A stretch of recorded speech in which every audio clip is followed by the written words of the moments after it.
Negara harus mampu menjamin tegaknya hukum dan keadilan. Karena kalau di dalam keberbedaan lalu terjadi ketidakadilan, akan terjadi diskriminasi. Saya katakan kalau negara tidak mampu menegakkan keadilan hukum, maka tinggal nunggu kehancurannya. Maka silahkan aparat penegak hukum menegakkan keadilan. Ya, kalau kami sudah ditegakkan hukum, kami sudah diperiksa, disebut sebagai tersangka, maka silakan kerumunan-kerumunan yang lain. Keluarganya Presiden Jokowi, ada anaknya, ada menantunya, ayo tegakkan hukum. Korban berikutnya ada Habib Muhammad Rizik Syihab, imam besar kami, yang saat sekarang ini ditahan di Polda Metro Jaya. Ayo kepada segenap simpatisan, segenap para pejuang, kita berjuang bersama-sama. Itu adalah ketidakadilan. Ketidakadilan ini sumber daripada kelemahan negara. Maka kita minta keadilan di sini. Termasuk juga ya tanpa pandang bulu, hukum harus berlaku untuk semua. Gua lihat nih ya, lihat Jokowi pun najis banget ya mukanya. Geli, jijik, amit-amit, ya bang bayi. Dia tuh kan pekerja partainya si ngentot goblok PD Kontol Perjuangan kan. Yang punya otak, yang nggak punya otak banget. Sampai detik ini, gila duit negara hilang gara-gara dia juga. Mereka-mereka ini nggak pernah beres di kerjaan, minta-minta jadi gubernur, tapi tanggung jawabnya nggak ada. Itulah para ngentot yang namanya Jokowi sama Megawati, semuanya udah gak bagusnya di depan mata gue. Bisanya apa sih mereka sih? Kan cuma bisanya ngewek doang, tau nggak? Minta kerjaan tapi minta duit gede, tapi gayanya mau kayak pemimpin. Ya elah udah bergaji tapi minta gayanya kayak pemimpin. Otaknya gimana ya? Ngerti nggak sih bahasa Indonesia? Kalau pemimpin itu bagaimana definisinya? Yang bukan pemimpin definisinya gimana? Nggak ngerti itu bahasa. Yang melakukan tindak pidana dan untuk menciptakan rasa aman masyarakat, kami akan melakukan penegakan hukum. Ya, jadi tidak ada kaitannya dengan apa-apa. Kami ingin Jakarta ini aman. Kodam Jaya dalam hal ini TNI siap mendukung apa yang menjadi langkah atau tindak lanjut yang diambil oleh Polda. Kesediaan dari para tokoh-tokoh dan berbagai pihak yang bersedia untuk menjaminkan atas penangguhan penahanan Habib Rizik Syihab. Dalam hal ini menyuarakan untuk kebebasan Habib Rizik Syihab tanpa syarat. Kan ada pernyataan, mana mungkin punya senjata. Silahkan buka data, ada 37 mantan anggota FPI atau yang masih aktif terlibat kasus. Dan saya tahu ya Habib Rizik itu tidak akan berontak. Berontak pakai apa? Pakai pisau dapur atau pakai ketebel kan nggak mungkin. Pertanyaan yang patut juga diajukan, berapa orang itu di mobil? Masa empat-empatnya cuma dikawal sama 2 orang saja petugas? Nah ini makin aneh. Saya sangat menyesalkan proses yang terjadi pada Habib Rizik Syihab, baik dari proses penersangkaan yang sangat terburu-buru, kemudian penahanan, bersedia untuk menjaminkan diri saya untuk penangguhan penahanan terhadap Habib Rizik Syihab. Umat Islam terutama yakin bahwa Habib Rizik tidak bersalah. Kalau dia seorang imam, betul-betul imam betulan, kenapa dia tidak bisa kontrol masyarakatnya ataupun umatnya? Apapun juga yang menjual agama atau menggunakan agama untuk memecah belah umat, itu harus segera dibereskan. Karena agama itu dijual, dipolitisasi untuk politik. Itu yang nggak boleh terjadi. Ujaran penggal kepala, apa itu bukan ujaran yang membahayakan? Dan sekarang kalau memang dia betul-betul ulama dan imam yang betul, bukan imam abal-abal, kontrol dong umatnya. Mengontrol umat aja nggak mampu gitu loh. Nggak boleh sekali lagi ormas mengalahkan negara. Negara harus mengalahkan ormas. Dan percayalah, sebagai penutup, yang kalau Anda menjolimi saya, yang Anda lawan adalah Tuhan yang Maha Kuasa, Maha Esa. Dan saya akan buktikan satu persatu dipermalukan nanti. Terima kasih. Ditangkap di Borgo, di penjara. Rekonsiliasi apa? Kalau rekonsiliasi itu ada konflik antara kita dengan Rizik Syihab. Lah orang yang ditahan-tahan kayak Abu Bakar Basir dan sebagainya kan tidak ada hubungannya dengan Habib Rizik. Pemerintah ragu, ini kan sudah jelas ada kesalahannya, tapi ada yang mengatakan wah itu kriminalisasi gitu. Itu biar aja hukum nanti yang membuktikan. Nah, Ustaz Mahir udah masuk, Ustaz Yusnur masuk, nampakku kau tak lama lagi gitu. Tak takut saya, paling pantang saya diancam-ancam mereka. Belum kenal kan sama. Serahkan senjata. Baik, kita akan bawa senjata, kita serahin. Kita serahkan sebagian senjata kita. Kita simpan sebagian yang lain untuk jaga-jaga, sudah. Kira-kira jelas tidak? Nggak bisa, saudara. Kami tidak akan biarkan mereka tidur tenang sampai mereka lari gelombang semut. Wah, dia ngomong, Habib, musuh punya pistol, kita nggak punya. Kadang-kadang intelnya SD nggak lulus sih. Betul? Betul? Kalaupun mati, cuma 6 orang yang mati. Sisanya 1000 yang punya pistol habisin. Kita tantang mereka untuk perang melawan kita. Kau pakai parang, kita pakai parang. Kau pakai bedil, kita pakai bedil. Kau pakai granat, kita pakai granat. Kau pakai amunisi, kami juga punya amunisi. 7 hari, 7 malam, pecah perang. Tidak mau diajak revolusi akhlak. Sudah saatnya umat akan melakukan jihad untuk kembali memerdekakan Indonesia, saudara. Takbir, takbir, takbir, siap revolusi. Sekarang ini ada upaya di mana-mana supaya bagaimana umat Islam tidak lagi mempelajari ayat-ayat jihad. Bahkan mereka katakan ayat-ayat jihad itu tak lebih merupakan ayat provokasi. Jihad bukan teroris, terorisme bukan jihad. Ada satu jenderal bicara di televisi, ditanya apa sih ciri teroris? Apa dia jawab? Ya, ciri teroris itu yang menerapkan syariat Islam. Astagfirullahaladzim. Maka saksikanlah, hei dunia, hei jin dan manusia, saya adalah termasuk golongan teroris. Habib Rizik, napa? Yang terhormat Gus Dur yang selalu menyebut saya teroris lokal. Gus Dur itu buta mata juga buta hati. Gus Dur menyatakan bahwa FPI harus bubar. Tapi alhamdulillah dengan pertolongan Allah, 4 bulan kemudian bukan FPI yang bubar, tapi Gus Dur yang bubar, jatuh dari kekuasaannya. Ya Habib, kita jadi kalau jadi presiden aja nggak bisa bubarkan FPI, bagaimana sekarang mau bubarkan FPI? Boleh nggak Habib menghina orang lain? Nggak boleh. Masa punya darah Rasulullah kok menghina orang, kan nggak pantas. Evolusi akhlak. Sementara penyampainya ini akhlaknya tidak bagus. Saya meyakini kalau kemudian polisi melakukan itu tentunya mempunyai bukti yang bisa dipertanggungjawabkan. Selama itu dilakukan, saya pikir bukan kriminalisasi ulama. Hari ini orang menafsirkan Al-Quran sesuai dengan kepentingan masing-masing. Bahkan lebih celaka lagi adalah kepentingan politik masing-masing. Jadi kalau ada ulama yang ngomongnya kasar, ulama bukan itu, bukan ulama. Tidak ada kriminalisasi ulama, tidak ada. Yang dikriminalisasi adalah mereka-mereka yang memiliki kesalahan. Presiden tidak minta maaf, menteri tidak minta maaf. Kami akan ajak umat Islam rame-rame turun, kita demo kepung istana presiden supaya tidak kurang ajar. Takbir. Presiden goblok. Udah menteri agamanya saudara sesat, kurang ajar, korinya dajjal, istananya menjadi istana iblis. Kalau saya ajak turun kepung istana, siap tidak? Siap tidak? Takbir. Kalau ikut Pancasila Bung Karno, sila ketuhanan dipantat saudara.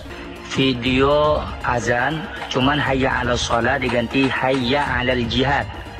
Jadi nanti yang jawab Allahu Akbar ataupun hayya 'alal jihad juga. Anda tunggu sekarang Bang Riz. Hayya 'alal jihad. Hayya 'alal jihad. Seumur hidup saya belum pernah lihat ada orang adzan kok kayak gitu. Adzan kok seruan untuk sholat diganti seruan untuk jihad. Nah ini sesuatu yang sangat bertentangan ya dengan ajaran Nabi Muhammad SAW. Kalau ada sesuatu ya selesaikan sesegera mungkin. Jangan dia ditunggu sampai meningkat. Tadi kan ditunggu sampai meningkat. Sebenarnya dari dia datang pun sudah ada pelanggaran kan. Dari awal itu sudah seperti itu. Ya, baliho juga sesegera mungkin turun dengan. Tidak ada sedikit pun niat untuk melakukan tindakan-tindakan di luar konstitusi. Tidak ada imajinasi untuk melakukan pemberontakan apalagi. Kenapa Habib Rizik dijadikan musuh? Copot segera Pangdam Jaya.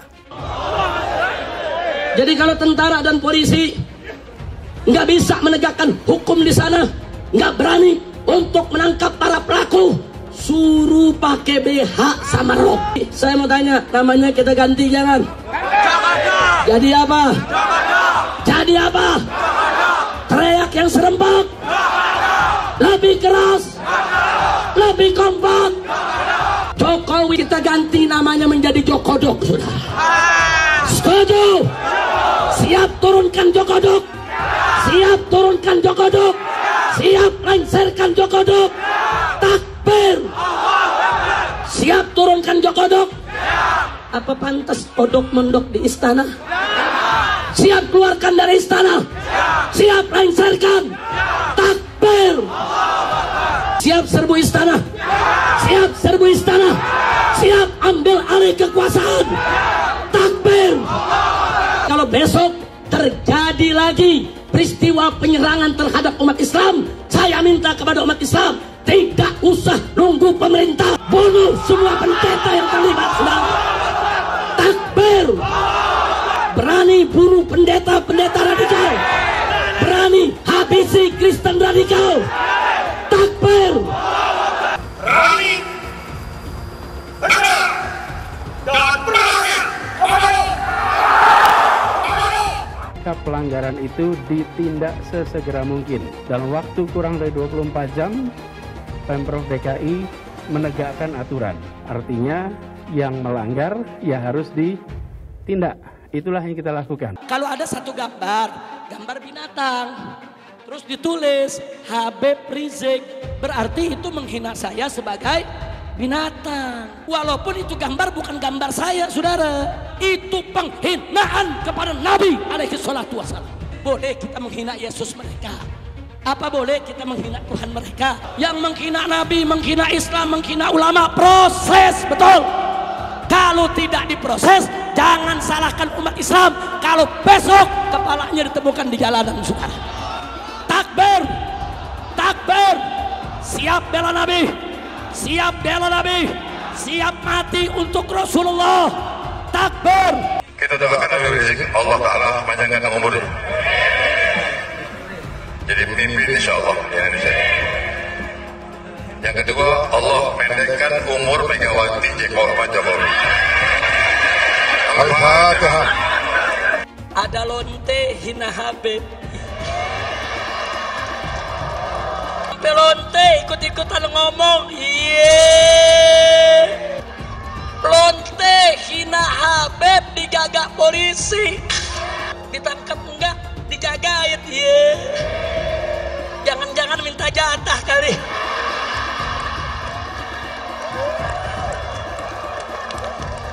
Jadi pemimpin itu berpihak dulu.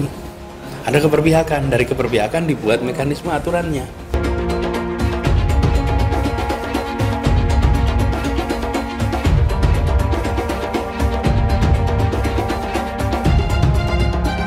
Maka konsekuensinya kita bisa menyaksikan lonjakan kasus seakan kita kembali ke bulan-bulan sebelumnya. Dan bila itu sampai terjadi, maka Pemprov DKI Jakarta, gugus tugas DKI Jakarta tidak akan ragu, tidak menunda untuk menggunakan kewenangannya, menghentikan kegiatan sosial ekonomi di masa transisi ini. Rakyat kecil yang nggak patuh protokol kesehatan didenda. Giliran ada yang bikin kerumunan, ribuan orang berkali-kali dibiarkan. Ada yang dari luar, gubernurnya malah sowan. Kenapa takut? Padahal tegas itu yang dirindukan kami, rakyat Indonesia. Gubernur goblok. Berpotensi besar untuk melarikan diri. Itu yang nggak boleh kita lupa tuh. Untuk segera ditahan. Karena sudah berulang kali selalu mengulang-ulangi penodaan agama ditambah berpotensi untuk melarikan diri. Pancasila Soekarno, ketuhanan ada di pantai. Anak Tuhan dari mana? Kalau Yesus anak Tuhan, bidangnya siapa? Besok di seluruh wilayah Indonesia kami katakan bahwa padahal dia minoritas. Dia mulai kau pertama kafir, kedua goblok. Kitab Bible Kristen itu bohong. Saya bukan mengatakan Bible Kristen fiksi. Bible Kristen itu palsu. Karena di salib itu ada jin kafir. Karena di salib itu ada jin kafir. Karena di salib itu ada jin kafir. Haleluya. Saya nggak pernah mundur untuk kebenaran, keadilan, kejujuran. Dan peri kemanusiaan, gue nggak pernah mundur. Dan gue nggak pernah takut juga sama lu. Siapapun yang rasis, gue akan hadapin. Gue bilang. Karena rasis itu dia berperi kemanusiaan. Karena saya ditanya dulu kan, kamu nyesel nggak statement kamu di Pulau Seribu sehingga masih masuk penjara? Tidak pernah nyesel. Karena saya mengatakan kebenaran. Hai teman-teman, saya mau memperlihatkan transaksi saya hari ini lakukan trading di eToro. Ini bukti transaksi saya untung $4.500 US, itu sekitar 68 juta rupiah. Semua keuntungan bisa saya dapatkan dengan fasilitas copy trading di eToro. Kalau saya bisa, kalian juga bisa guys. Oke, itu yang mau saya tunjukkan. Like video ini sekarang juga dan gunakan link di kolom deskripsi, maka kalian berhak dapat bonus kalian. Promo ini ada masa waktunya, jadi jangan ketinggalan. Bukan cuma itu saja, transaksi tidak dikenakan fee, baik itu investasi saham, trading forex, komoditas, bitcoin, dan lainnya. Kalian bisa melakukan transaksi berapa kali pun atau unlimited trading. Dan tidak ada fee sama sekali. Jika transaksi di tempat lain sudah berapa fee-nya. Setelah nonton video ini, ayo bergabung dengan eToro hari ini, gratis dan tidak ada minimal deposit. Pastikan kalian menggunakan link di kolom deskripsi untuk mendapatkan welcome bonus. Kalian bisa menggunakan bonus $100.000 di akun virtual untuk latihan. Bukan cuma itu, kalian akan dapat kelas trading online gratis senilai 3 juta rupiah atau $200 jika kalian deposit di bulan ini. Selamat menonton guys, enjoy! Hai semua, dengan saya Jonas Leong. Terima kasih banyak buat kalian penonton setia yang selalu menonton di channel ini. Saya secara personal sangat menghargai waktu kalian. Dan saya sudah menganggap kalian sebagai family karena kalian selalu support di channel ini. Bagi kalian yang selalu menuliskan opini kalian di kolom komen, saya baca komen kalian satu persatu.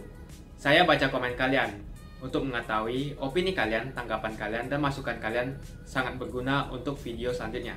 Terima kasih banyak buat kalian yang selalu menekan tombol like di awal video. Video seperti ini membutuhkan waktu dan juga research. Dan ini semua gratis untuk kalian. Jadi pastikan di dalam keberbedaan yang begitu besar itu, saudara, dalam keberbedaan yang sangat besar seperti itu negara harus mampu menjamin tegaknya hukum dan keadilan. Karena kalau di dalam keberbedaan lalu terjadi ketidakadilan, akan terjadi diskriminasi atau dirasakan diskriminatif. Negara memihak kepada yang kuat atau takluk kepada yang kuat, baik kuat secara fisik karena banyak pengikutnya, atau kuat secara politik karena dia memimpin partai politik, kuat secara ekonomi karena dia kaya, sementara yang miskin, yang lemah tidak diperhatikan. Nah, di situ harmoni akan rusak. Itulah sebabnya lalu kemarin itu saya katakan tuh, kalau negara, ya saya mengutip ketentuan Al-Quran saja yang banyak beredar di medsos hari-hari ini. Saya katakan kalau negara tidak mampu menegakkan keadilan hukum, maka tinggal nunggu kehancurannya. Hancurnya sejarah bangsa-bangsa terdahulu itu ya karena negara tidak adil.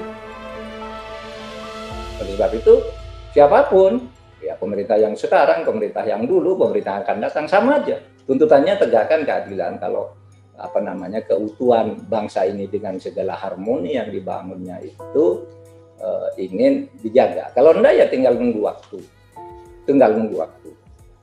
Dan itu berlaku sampai sekarang. Meskipun banyak orang menyindir, Pak Mahfud, kau bilang begitu, sekarang negara kan tidak adil. Nah, itu berlaku bagi siapa saja. Kalau memang dia tidak adil, ya tinggal nunggu saja, kan begitu. Yang penting kita mulai bagaimana membangun tegaknya hukum dan keadilan. Mencermati beberapa pertanyaan terkait dengan rekonstruksi, maka hari ini saya perlu jelaskan bahwa itu adalah bagian dari proses penyidikan yang dilakukan oleh Barreskrim Polri. Artinya rekonstruksi yang dilakukan belum merupakan hasil final. apabila ada temuan-temuan baru terkait dengan tambahan-tambahan keterangan informasi, saksi maupun bukti-bukti yang lain, tentunya tidak menutup kemungkinan bisa dilanjutkan dengan proses rekonstruksi lanjutan. Yang perlu saya tekankan bahwa dalam rekonstruksi yang tadi malam kita lakukan, kami selalu berusaha untuk profesional, transparan, dan objektif. Dalam hal ini kami mengundang Komnas HAM, Amnesty International, dari Kontras, Imparsial, dan juga Kompolnas. Walaupun yang datang hanya dari Kompolnas, namun demikian kami tetap menghargai independensi dari rekan-rekan pengawas eksternal yang lain. Dan tentunya di dalam setiap kegiatan kami selalu juga didampingi oleh pengawas internal, dalam hal ini Divisi Propam Polri. Tentunya untuk perkembangan penyelidikan selanjutnya, sebagaimana pernah kami sampaikan bahwa kami selalu membuka ruang apabila ada informasi baru ataupun saksi-saksi baru yang memahami dan mengetahui peristiwa yang terjadi, untuk kami periksa dan menjadi tambahan di dalam melengkapi penyidikan kami. Kami akan terus menjaga transparansi, menjaga profesionalisme, dan tentunya di dalam setiap perkembangannya akan kita rilis pada saat penyidikannya nanti sudah menjadi jauh lebih lengkap. Mungkin itu yang bisa kami sampaikan. Ya, artinya begini, rekonstruksi adalah bagian dari penyidikan. Tentunya terhadap temuan-temuan baru, kami akan selalu menerima, apalagi apabila itu memang berhubungan langsung. Apakah itu temuan-temuan di lapangan, apakah itu saksi yang mengetahui langsung, itu tentunya akan kami akomodir. Karena ini bagian dari profesionalisme. Proses yang kami tangani saat ini terkait dengan adanya laporan penyerangan terhadap petugas. Namun demikian, tentunya kami akan mendudukkan dalam posisi yang manakala ada masukan yang lain, yang sebaliknya tentunya kami juga akan mengakomodir. Jadi ini sedang berproses, jadi kami serahkan kepada penyidik kami untuk terus melanjutkan, sehingga kemudian hasil akhir dari proses penyidikan kami betul-betul bisa dipertanggungjawabkan. Yang pertama, sejak kemarin ya sudah 24 jam kita diperiksa, alhamdulillah pemeriksaan berjalan dengan baik, dilayani dengan baik. Selesai sudah pemeriksaan, saya diperiksa ada sekitar 63 pertanyaan, dan insya Allah ta'ala semuanya bisa berjalan dengan baik. Nah, tinggal saat sekarang ini, kalau saya sudah diproses secara hukum atas pasal kerumunan, maka kita minta keadilan di sini. Yang lain juga yang berkerumun, termasuk wartawan yang berkerumun sekarang, nah ini harus diproses juga biar adil. Ya, nah termasuk juga ya tanpa pandang bulu, hukum harus berlaku untuk semua. Untuk semua, bukan hanya untuk kalangan tertentu, golongan tertentu, apalagi Maulid Nabi mengarah kepada ulama dan lain-lain. Ya, hanya sebatas itu adalah ketidakadilan. Ketidakadilan ini sumber daripada kelemahan negara. Oleh karena itu saya berharap ke depan kita semuanya tetap tetap berjuang dalam menegakkan kebenaran dan keadilan, apapun resikonya. Lanjut pemeriksaan, saya berkeberatan. Saya berkeberatan untuk diperiksa sebagai saksi karena saya fokus dulu dengan urusan tersangkanya saya. Gitu. Jadi sudah selesai semua, kita jawab dan insya Allah Ta'ala semua berjalan dengan baik. Sudah semuanya ada ya seputar masalah kerumunan dan lain-lain. 93 betul. Ya. Oke ya. Oke.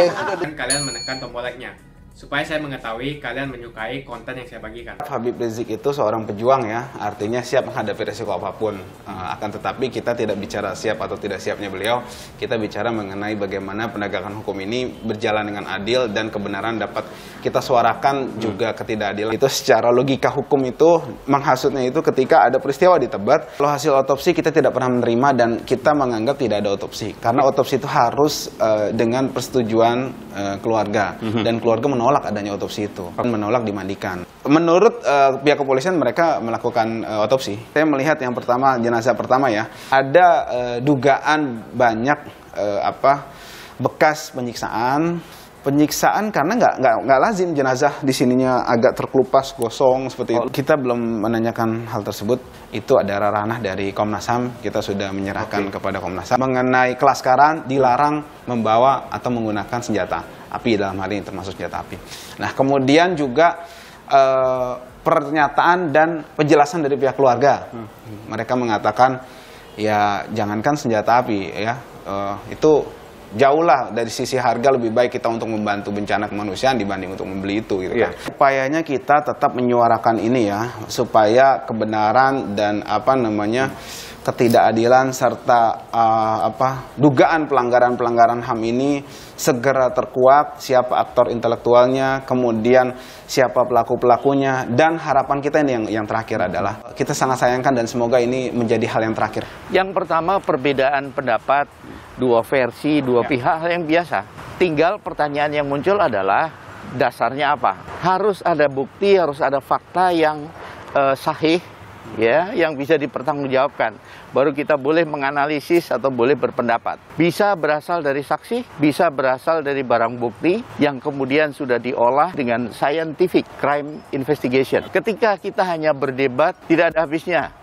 Masing-masing pihak tentunya sedang menyusun pembuktian. Memang ada petugas yang mengamankan dari jauh ketika ada orang yang datang. Nah, ketika kita menyeberang di rest area seberang, mereka yang malah bercerita. Ya betul, saya dengar ada tembakan dan sebagainya. Artinya mungkin ada kebijakan sendiri oleh pihak penyidik dalam hal olah TKP ini. List line diperlukan untuk menjaga keutuhan TKP. Bisa dalam konteks masalah posisi benda-benda yang ada di situ untuk tidak digeser, dipindahkan. Seandainya ada bagian-bagian yang luka dan sebagainya setelah difoto, kalau memang susah dipindahkan, dibiarkan tetapi ada garis polisi. Segera setelah peristiwa dari pihak lapor memeriksa, itu biasanya jelaga, kemudian senjata yang habis dipakai, itu mereka bisa mengidentifikasi. Kemudian yang kedua, sidik jari yang ada di senjata api, itu juga perlu. Kemudian ketiga, kalau kita mau bicara tentang asal-usul senjata, itu bisa dilihat, ini senjata rakitan atau asli. Ketika itu asli, ada nomor seri. Nomor seri itu bisa kita menanyakan ke, kalau di Amerika ada lembaganya. Kan ada pernyataan, mana mungkin punya senjata. Silahkan buka data, ada 37 mantan anggota FPI atau yang masih aktif terlibat kasus teror. Seperti contoh, di Pekalongan beberapa menyembunyikan Nurdin M. Top. Bom di Polresta Cirebon, beberapa ditangkap. Hanya background untuk menunjukkan bahwa kita jangan underestimate untuk menyikapi masalah ini. Ketika mayat sudah beberapa hari kemudian, tentunya terjadi perubahan-perubahan. Buat orang awam bisa menafsirkannya lain. Oleh sebab itu, marilah kita merujuk pada pakar, sehingga kita tidak silang pendapat yang sebenarnya sia-sia. Yakinlah bahwa ini akan dikawal oleh banyak pihak. Wah, dia ngomong, Habib, musuh punya pistol, kita nggak punya. Kadang-kadang intelnya SD nggak lulus sih. Bisa menegakkan hukum di sana, nggak berani untuk menangkap para pelaku, suruh pakai BH sama rok. Sementara dan polisi yang sementara, kalau anak Tuhan dari mana? Kalau Yesus anak Tuhan, bidangnya siapa? Besok di seluruh wilayah Indonesia akan katakan orang-orang Bali di berbagai wilayah Pancasila Soekarno, ketuhanan ada di pantat. Presiden goblok. Udah menteri agamanya saudara sesat, kurang ajar, korinya dajjal, istananya menjadi istana iblis. Hai teman-teman, kalian sudah membuka akun untuk melakukan investasi atau trading? Jika belum, membuka rekening di eToro gratis loh. Bahkan cuma butuh 5 menit saja. Cepat dan simple. Dan semua bisa dilakukan secara online. Sampai saat ini ketika kita mau melakukan investasi saham atau trading forex, kita masih menggunakan cara yang kuno. Seperti kita menelpon banker atau broker yang melakukan atau mengeksekusi transaksi kita. Tapi apakah kalian tahu di eToro kita membeli saham atau forex, kita cuma login, lalu memilih apa yang kita mau, lalu masukin angka berapa banyak yang ingin kita beli, lalu tinggal klik. Sesimpel itu. Sampai saat ini kita bingung mau investasi saham luar negeri, trading forex, komoditas, dan cryptocurrency di mana tempatnya. Kita bisa transaksi semua trading ini di eToro. eToro merupakan one-stop shopping. Sampai saat ini kita membayar fee di setiap transaksi kepada banker atau broker. Setiap kita melakukan transaksi jual beli, biasanya kita dipotong fee oleh platform kita. Kalau dalam 1 bulan kalian melakukan transaksi 1 kali, mungkin tidak terasa. Coba kalian melakukan trading sebanyak 100 kali. Sudah berapa fee-nya? Misalnya kalian membeli saham Google dengan fee per transaksi $10. Jika kalian membeli saham Google 10 kali, maka fee transaksi sudah $100. Belum lagi kita akan dikenakan fee ketika kita menjual saham itu. Itulah sebabnya saya memilih eToro, karena tidak ada fee sama sekali. Saya ulangi, di eToro tidak ada fee sama sekali ketika kalian melakukan transaksi. Dan yang kedua, kalian bisa melakukan unlimited trading atau trading sebanyak apapun. Ya, kalian bisa melakukan trading 10 kali, 100 kali, 1000 kali dalam sehari tanpa dikenakan fee. Jadi berapa banyak uang yang kita hemat dari fee saja. Sampai saat ini ketika uang dana kita dikelola oleh manajer keuangan, terkadang kita tidak diberitahu ketika akan melakukan transaksi. Bahkan investasi kita dipotong biaya. Dan kita dibikin bingung karena kurangnya transparansi. Kita juga bingung memilih investasi manajer yang bagus untuk mengelola investasi kita. Alhasil, investasi kita bukannya untung malah rugi. Bahkan yang lebih ekstrim, kita tertipu oleh manajer investasi yang ilegal. Tapi apakah kalian tahu di eToro ada fasilitas yang namanya copy trade, di mana kita bisa menduplikasikan investasi atau trading yang dilakukan oleh trader profesional. Semua data terbuka dan transparan dan kita bisa melihat performance sampai 10 tahun yang lalu. Dengan fasilitas ini, kamu tidak usah lagi menelpon manajer keuangan kamu untuk melakukan trading. Atau pusing investasi kamu merugi dikelola oleh manajer keuangan. Di eToro kita bisa memilih investor profesional yang sesuai dengan yang kita sukai. Dan di eToro banyak sekali profesional investor yang keuntungannya di atas 50%. Bulan ini saya profit 140%. Jika kalian ingin profit seperti saya, kalian tinggal menggunakan fasilitas copy trade. Jadi ketika saya profit, maka otomatis kalian akan mendapatkan profit.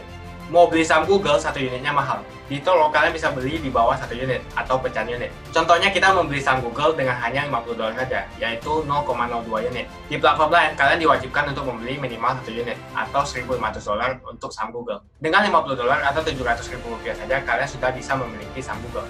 Menarik bukan? Saya sudah lama menggunakan eToro dan minggu ini saya profit 140%.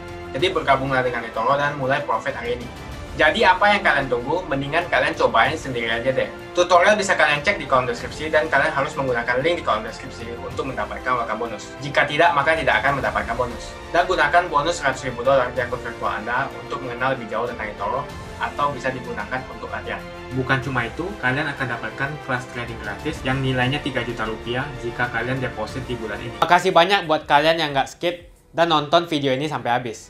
Saya secara personal sangat menghargai waktu kalian.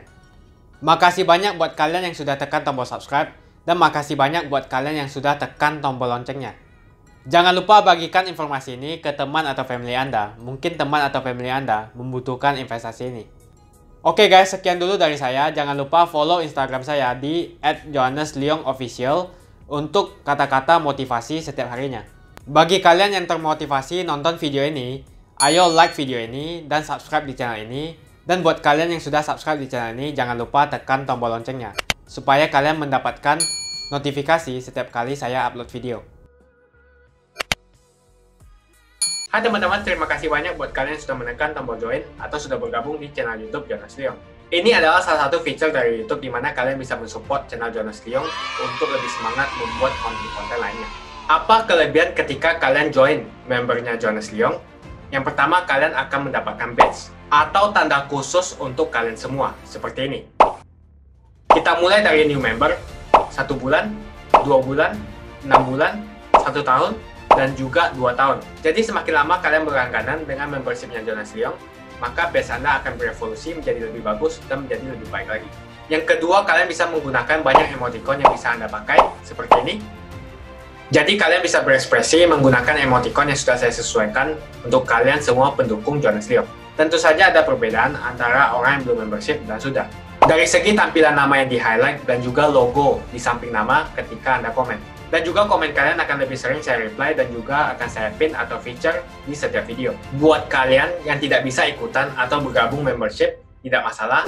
Karena dengan Anda menonton dan juga subscribe channel YouTube Jonas Leong, dengan cara like dan juga komen channel YouTube Jonas Leong, itu sudah cukup untuk mensupport channel Jonas Leong. Ini adalah feature di mana kalian ingin mensupport channel YouTube Jonas Leong secara lebih lagi. Oke teman-teman, terima kasih banyak untuk support yang kalian berikan kepada channel YouTube Jonas Leong.